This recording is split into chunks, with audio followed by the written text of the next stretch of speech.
Where's my focus going? I can always be upset about something. Where do you tend to focus more? Your past, your present, or your future? We all spend all three, but where do you spend more of your time? Most of us who are achievers tend to focus on the future, but all the joy is in the present. The majority of people spend a lot of time in the past, and the problem is you can't change it. You're constantly focused on what's missing versus what you have. You're focused on what you can't control. And there's two worlds, right? The external world, the internal world. We can't control the external world, we can influence it. The part we can control is what's going on inside of us. And that we can control what we focus on. We can control the meaning. We can decide the meaning. We're the meaning makers, and we can decide what to do. And when we can make those three decisions, we're in control of our life, and all the anxiety and bullshit tends to go away, especially if we're trying to do that to serve something more than ourselves. Because you can't serve something more than yourself and not benefit. When you want some self-esteem, do something worthwhile beyond just yourself. We all know the two emotions that destroy your relationship, your business, your life, it's fear and anger. Those are two extremes.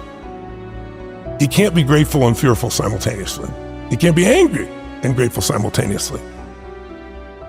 But like you look at somebody like Steph Curry, and you see this guy, shoot the ball from almost half court. So he doesn't even look. He turns around and just waves because he knows it's in already. And there's swish, and the crowd goes crazy. And people look at that and go, he's unbelievable. He's unbelievable. It's unbelievable. He's the greatest three-point shooter in history. There's no one like him. But what they don't pay attention to is that isn't like a little gift. He shoots 500 shots every single day, never less than that, 7 days a week, for more than 15 years. His 15-year professional career. He's been doing it since before he was in college. His dad really trained him. So think of that, 3,500 shots a week, 168,000 shots in a year, 2 million shots in his 15-year NBA career, so he can make 3,600 shots. Not even 1/10%. I tell people, you get rewarded in public for what you practice in private. I think everything happens for a reason. I think there's a higher purpose. I think it's my job to find it. I think that life happens for us, not to us, but it's our job to figure it out. You're going to battle with internal things within you and external things, but if you keep going, you're going to eventually slay your dragons and you come out the hero of your own life, and you have something to share that isn't bullshit. It's not something you read somewhere. It's something you've lived. Something you want. And everybody can feel you've lived it because it's a different level of ownership, And then, by the way, as soon as you do that, it happens again. You're called on another journey. You have a new level of challenge that you need to go on. It just never ends, but it makes life really, really beautiful. How can people who are always very hard on themselves learn to build up their self-esteem a little bit more? I don't know if self-esteem is the answer. I don't think it's bad to be hard on yourself, as long as you also celebrate when the victories happen. But so many people will tell you, I have poor self-esteem because when I was a kid, people said this to me and that to me. It's convenient that we remember those things and not the positive things that also occur, obviously. But I think it's more important is to realize that self-esteem is earned.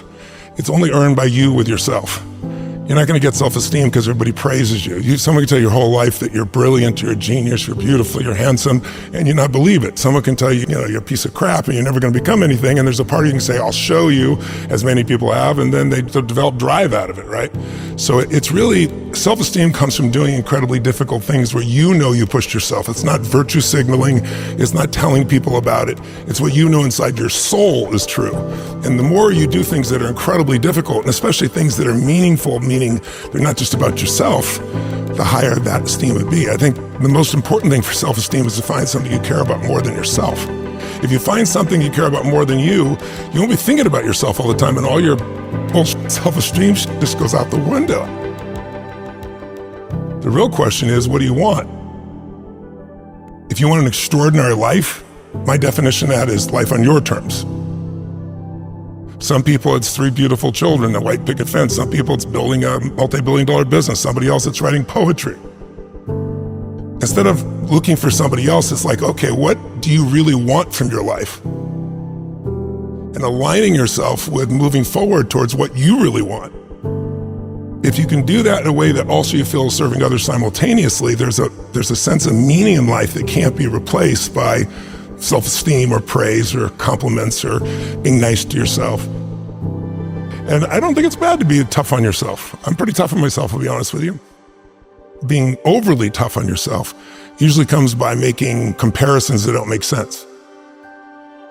You're comparing to somebody else's life that has a totally different path, a totally different experience. We all develop in different stages and different things. We all want different things.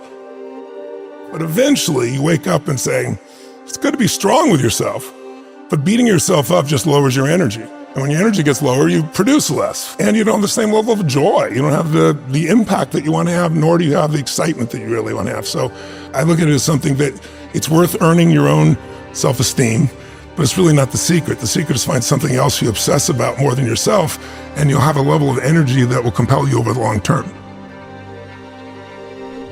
When I began with a fuel, which was like, I'm gonna show them, it was anger that drove me. I'm just gonna show you type of thing. But that fuel doesn't last. And then the next fuel that people tend to use is, I gotta succeed. But there's a little fear underneath that's driving them, which is like, what if I don't?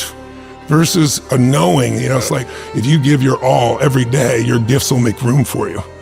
And it's like having a knowingness that things are going to be fine. And then there's the next level, which is you start to know who you are, and you're not trying to prove it to yourself or other people. And it's just, you just want to help. It's the difference between what I would call push motivation and pull, right? Push is, I'm going to make this happen. And it takes tremendous willpower. And I know you have plenty of willpower, I do as well. But there's a limit to willpower, but there's no limit to pull. Pull is when there's something magnificent that you want to serve, something that you've got an obsession for, to create or to do or make happen. And that you don't lose that energy, you don't lose those components, and you're able to laugh and enjoy along the way. I think it's important to realize wherever focus goes, energy flows. It's corny, but it's true, right? In fact, maybe an easier way of saying it is, we don't experience life. None of us do. We experience the life we focus on. So in any moment, what's wrong is always available. So is what's right. So it's not about being positive. It's about being intelligent. You gotta look at the impact of what you're believing. And you gotta look at and say, where's my focus going? I can always be upset about something. I can always find something to be joyous or at least grateful for, which leads to joy. And I think it's learning to discipline your disappointments, not allow them to grow and to move on and to use whatever life has given you. You can make some simple patterns and change your whole life, a focus. The minute you focus on something, your brain has to decide, what does it mean? And meaning is what creates emotion, and emotion is where your life is, right?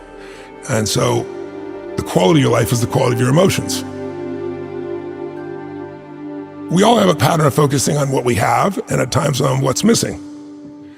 Which one do you think most people spend more time focusing on, what they have or what's missing?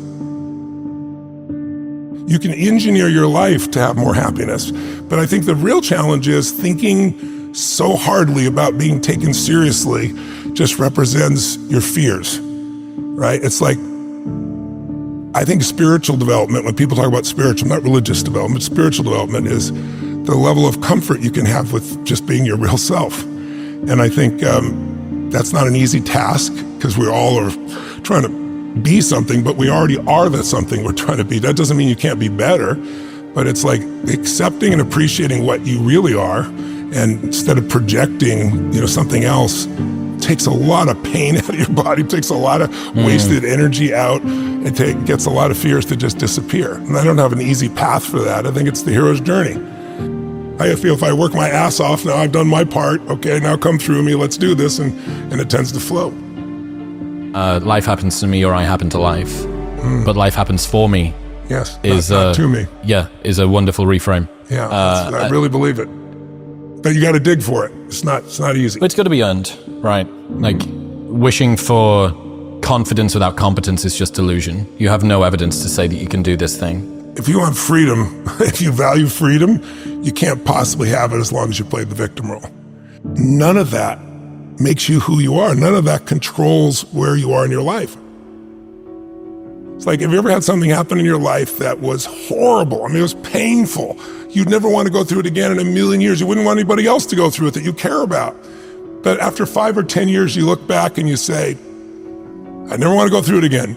but now I see the wisdom in it. I'm glad It's like it made me care so much more. It made me so much stronger. It made something in me more. I mean, I'm sure you can relate to that, can't you? Yeah, for sure. I mean, you don't really realize it's just life. And then you learn a little bit more about yourself and you start to realize, well, look at all of the ways that I've had to compensate for that. Look at all of the ways that it's held me back. Look at all of the beliefs that I have about myself. And God, if only that hadn't happened, then I would be here or I would be there. And then you realize, well, the light side of all of that dark stuff is usually the stuff that I'm most proud of myself for. Yes. So the fact that you were maybe a little bit alone in childhood means that you're very self-sufficient when you're an adult. Or the fact that you didn't have anybody to support you means that you have no concern about working on your own and continuing to take a bet on yourself, so on and so forth.